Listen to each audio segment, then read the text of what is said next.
আমাদের এই দাবি সারা আমাদের আমাদের দাবি আমাদের দাবি যে যতক্ষণ পর্যন্ত এই ফিলিস্তিনি রাষ্ট্রকে স্বাধীন সার্বভৌমত্ব হিসাবে ঘোষণা না করা হবে ততক্ষণ পর্যন্ত আমরা এই ফিলিস্তিনি রাষ্ট্রের পাশে আছি এবং থাকব।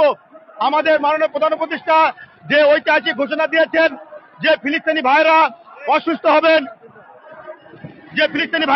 হবেন তাদের প্রয়োজনে বাংলাদেশে নিয়ে এসে তাদের চিকিৎসা ব্যবস্থা করা হবে।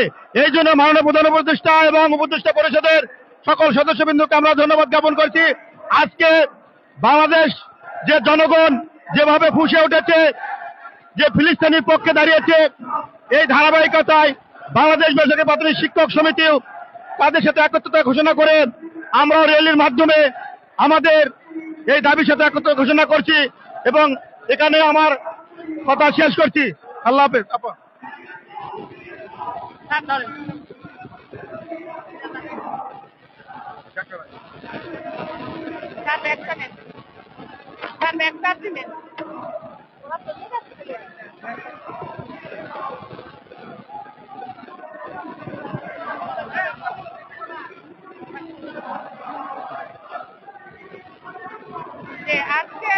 আজকে আমরা শিক্ষকেরা বাংলাদেশ বেসরকারি প্রাথমিক বিদ্যালয়ের নেতৃবৃন্দ আপনারা জানেন আজকে 12-25 তারিখে সারা বাংলাদেশ ফিলিস্তিনি ইসরায়েলের বিরুদ্ধে প্রতিবাদ সভার যে জনসভা বিক্ষোভ মিছিল যে ডাক দিয়েছে আমরা সেখানে সেটা আমরা মিডিয়া প্রচারণা এবং আমরা সবকিছু মিডিয়ার মাধ্যমে জানতে পারছি এবং আমরা জানি এবং আমরা অত্যন্ত মর্মাহত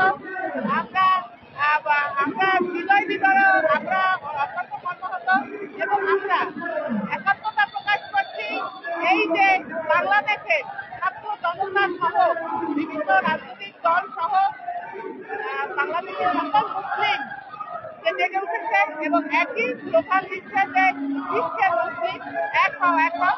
আমরা বিশ্বাস করি যে বিশ্বের যে মুসলিম দেশগুলি আছে তারা যেন ঘুমিয়ে না থেকে ইসরায়েলের যে নৃশংস নির্বিচারে যে নৃশংস গণহত্যা চালাচ্ছে ফিলিস্তিনি গাজায় সেটা অত্যন্ত দুঃখজনক, কষ্টকর এবং হৃদয় বিদারক। আমরা এটা সহ্য করতে পারছি না, যার জন্য আমরা বেসরকারি প্রাথমিক বিদ্যালয়ের শিক্ষকরা নেতৃত্ব এখানে এসেছি এবং আগামীকালকে আমরা একটি র্যালিও করব। আমাদের শিক্ষকেরা আসতেছে, আমাদের একটি মিটিং আছে, আলোচনা সভা আছে, ওটার পরে আমরা র্যালি চালিয়ে আমরা শিক্ষকেরা এখানে আসবো। এবং আপনারা জানেন যে ইসরায়েল যে নৃশংস হত্যাযজ্ঞ চালাচ্ছে সেটা আমরা অনাকাঙ্ক্ষিত ভাবে আমরা কখনোই কল্পনা করি না এবং এটা কেউ কল্পনার বাহিরে আমরা বুঝতেই পারি নাই যে এইভাবে একটি দেশকে, একটি পবিত্র ভূমিকে এইভাবে তারা নরপিশাচের মতো এভাবে সেখানে তারা এইভাবে হত্যাযজ্ঞ চালাবে এবং সেই ফিলিস্তিনের মতো পবিত্র দেশটিকে ধ্বংস করবে।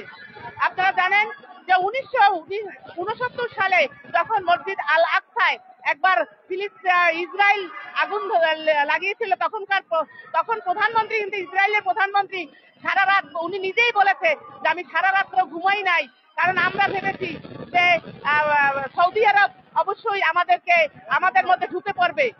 অথচ সকালে উঠে দেখে যে সেই সৌদি আরবের মতো মুসলিম বিশ্ব তারা কোনো কিছুই প্রতিবাদ করলো না, তারা কোনো কিছু করলো না, যার কারণে তারা ভাবলো যে আমাদের কাছে কোনো কিছুই জয় করা, আমাদের কাছে সবকিছুই জয় করা সম্ভব। সেই সাহসিকতা নিয়ে এই 24 সালে যে গণহত্যা, যে নির্বিচার নিপীড়ন চালাচ্ছে সেটার জন্য আমরা তীব্র নিন্দা জানাই এবং ধিক্কার জানাই। আমরা মুসলিম জাতি হিসেবে চাই যে পবিত্র ফিলিস্তিনি রাসূল সাল্লাল্লাহু আলাইহি ওয়াসাল্লাম সেটাকে পবিত্র ঘোষণা করে গেছেন এবং সেই পবিত্র ফিলিস্তিনিকে রক্ষা করা আমাদের মুসলিম দেশগুলোর একান্ত দরকার। এবং আমরা চাই আমাদের এই বাংলাদেশের প্রচার প্রচারণা আপনারা দেখেছেন যে খুব ভালো প্রচার প্রচারণা করছে এবং আমরা সকল স্তরের পেশাজীবী থেকে শুরু করে সকলেই নিজেদের খাওয়া দাওয়া বন্ধ করে তারা শুধু আমরা ফিলিস্তিনি গাজায় যে নৃশংস হত্যাযজ্ঞ চলছে এবং অনাকাঙ্ক্ষিত যে ঘটনাগুলো ঘটছে সেটার বিরুদ্ধে আমরা সকলেই সোচ্চার হয়ে দাঁড়িয়েছি এবং আমরা চাই যে দ্রুত ফিলিস্তিনি দ্রুত রক্ষা পাবে এবং ফিলিস্তিনি রাষ্ট্র আগে যেভাবে ছিল আপনারা জানেন যে যখন প্রথমে ইসরায়েলকে যখন ফিলিস্তিনি আশ্রয় দিয়েছিল তখন তারা অল্প কিছু সংখ্যায় ছিল, এখন প্রায় তারা সেখানে এসে সেইখানে ফিলিস্তিনিকে এখন তারা ধ্বংস করতে চায় এবং সেই ফিলিস্তিনিকে নিষ্ক্রিয় করতে চায়। সেটা আমরা কখনোই হতে দেব না, যেহেতু ফিলিস্তিনি শহরে আল আকসার মতো একটি পবিত্র মসজিদ, মুসলমানদের প্রথম কাবা আল আকসা, এবং সেখান থেকে আমাদের নবী করিম সাল্লাল্লাহু আলাইহি সাল্লাম মেরাজ সফরে যাবার আগে 2 রাকাত নামাজ পড়ে তারপর তিনি কিন্তু ওই আল আকসা মসজিদ থেকে বোরাকে উঠে 7ম আসমানে গিয়েছে এবং সেখান থেকে আল্লাহর কাছ থেকে এই মুসলিমদের জন্য 5 ওয়াক্ত নামাজ চেয়ে নিয়ে এসেছিলেন এবং সে জান্নাত জাহান্নাম দেখে এসেছে এবং সেই অনুযায়ী সে আমাদেরকে সজাগ করেছেন, যার ফলশ্রুতিতে বিশ্বে আজকে ইসলামিক শান্তি কায়েম হয়েছে। এবং নবী করিম সাল্লাল্লাহু আলাইহি সাল্লামকে আপনারা জানেন বিশ্বের এমন কোন ধর্ম নাই যে তার কথা কেউ তার তরিকা মতো তার প্রত্যেকটা কথা সকল বিশ্ববাসী, বিশ্বের যে কোনো শ্রেণী পেশার লোকজন বলেন, ভিন্ন ধর্মী বলেন, তারাও কিন্তু আমাদের নবী রাসূল সাল্লাল্লাহু আলাইহি সাল্লামকে তার প্রতিটি কথাকে একটি মহাবাণী হিসেবে তারা কিন্তু গ্রহণ করে নিয়েছে। আমরা বিশ্বাস করি যে এই আল আকসা পবিত্র স্থান, ফিলিস্তিনি পবিত্র স্থান, ফিলিস্তিনির গাজা পবিত্র স্থান। আপনারা জানেন রাফা শহরে 1,17,000 জনগণ ছিল, সেটাকে তারা ধ্বংস করে দিয়েছে। আমরা সেই দিন থেকে সোচ্চার হয়ে গেছি, যতক্ষণে এই ফিলিস্তিনি মুক্ত না হবে ইসরায়েলের কাছ থেকে ততক্ষণে আমাদের এই বাংলাদেশ প্রতিবাদ করে যাবে এবং প্রয়োজনে আমাদের বাংলাদেশের সকল পেশাজীবী, সকল ধর্মের লোকজন সবাই একাত্মতা প্রকাশ করেছে। যদি প্রয়োজন হয় প্লেনের যদি ফ্রি ভিসা করে তাহলে সেখানে তারা যাবে তাদের রক্ষার্থে। ইতিমধ্যে আমরা একটা সংবাদ মিডিয়া দেখতে পারলাম যে ফিলিস্তিনে যারা আহত হয়েছে তাদের চিকিৎসার জন্য প্রয়োজনে এই দেশের সরকার তাদেরকে এখানে নিয়ে এসে তাদের চিকিৎসার ব্যবস্থা করবেন। তা আমরা ধন্যবাদ জানাই যে বিশ্বের মুসলিম দেশগুলি, শক্তিশালী যে দেশগুলি আজকে ঘুমিয়ে আছে, সেই শক্তিশালী দেশগুলি ঘুমিয়ে আছে, অথচ আমাদের বাংলাদেশের মতো একটি দারিদ্র দেশ, যে দেশে মনে করেন 4 কোটি লোক 100 টাকা প্রতিদিনের খাবার খায় না, একটি পরিবার 100 টাকার খাবার খেতেও পারে না, এত হতদরিদ্র আমাদের সেই দেশটিতে আমরা এতটা সোচ্চার হয়েছি, আমরা প্রতিবাদ জানাচ্ছি। আমরা বিশ্বাস করি ফিলিস্তিনের মতো পবিত্র ভূমি যখন রাসূল সাল্লাল্লাহু আলাইহি ওয়াসাল্লাম ঘোষণা করেছেন যে হাসরের মাঠে শেষ বিচার এই ফিলিস্তিনিতেই হবে, এবং সেই ফিলিস্তিনিতে যখন আমরা আল্লাহর কাছে পরিষ্কার হতে পারবো, অন্তত আমরা একটি কথা দিয়েও, আমরা শারীরিক ভাবে ওখানে উপস্থিত না হতে পেরেও আমরা কথা দিয়ে হলেও মুখ দিয়ে প্রতিবাদ জানিয়েছি এবং ধিক্কার জানিয়েছি ইসরায়েলের এই নির্মম বর্বরতা হত্যার বিরুদ্ধে। এবং আমরা সেটার বিরুদ্ধে হয়তো আল্লাহ আমাদেরকে মাফ করবেন এবং আল্লাহর কাছে, পরম দয়ালু মহান মালিক, আরশের মালিক আল্লাহ রাব্বুল আলামিনের কাছে আমরা দোয়া চাইব এবং আল্লাহর কাছে আমরা বলি যে আল্লাহ আপনি আপনার খাস রহমত আপনি সেখানে দিন নাজিল করেন, ফিলিস্তিনিকে যেভাবে হোক আমাদের ফিলিস্তিন মুক্ত করতে হবে এবং আমাদের পবিত্র আল আকসা যেন অক্ষত থাকে, আমরা সেটাই চাই।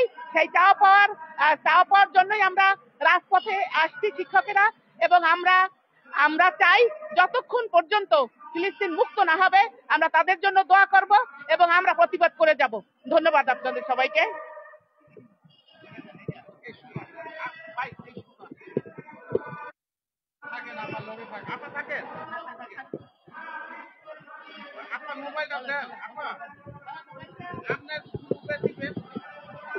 বিসমিল্লাহির রহমানির রহিম।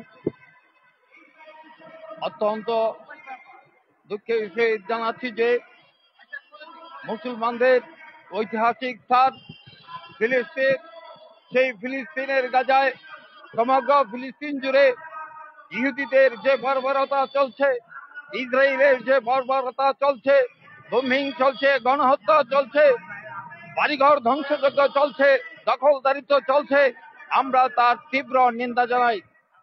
সারা বিশ্বের মুসলমান আজ খুবই মর্মাহত দেশে দেশে চলছে প্রতিবাদ মিছিল।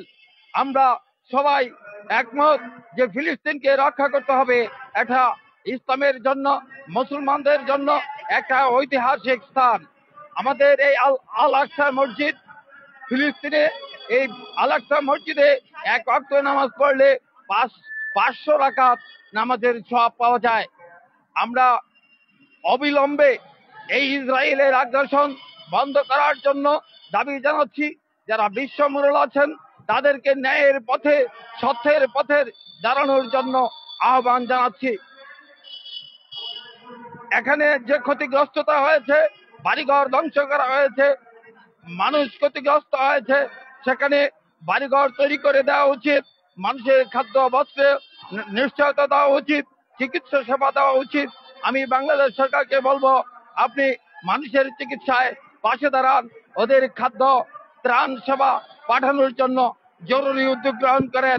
এটা অত্যন্ত মানবিক বিষয়। আমরা বাংলাদেশ বেসরকারি প্রাথমিক শিক্ষক সমিতির পক্ষ থেকে সারা বাংলাদেশ থেকে শত শত শিক্ষক এই আন্দোলনে আজকের প্রতিবাদ সমাবেশে ফিলিস্তিনিদের প্রতি সহমর্মিতা প্রকাশ করার জন্য যে মিছিল চলছে, গণসমাবেশ চলছে, সোহরাওয়ার্দী উদ্যানের দিকে যাচ্ছে হাজার হাজার শিক্ষক। আমরা আশা করব অচিরেই ফিলিস্তিনি সমস্যার সমাধান হবে, ফিলিস্তিনি রাষ্ট্র স্বাধীনতা ঘোষণা করা হবে। তাদেরকে পুনঃ প্রতিষ্ঠাতা করার জন্য বিশ্ব মোড়লরা সবাই এক হয়ে একসাথে তাদেরকে সহযোগিতা করবে।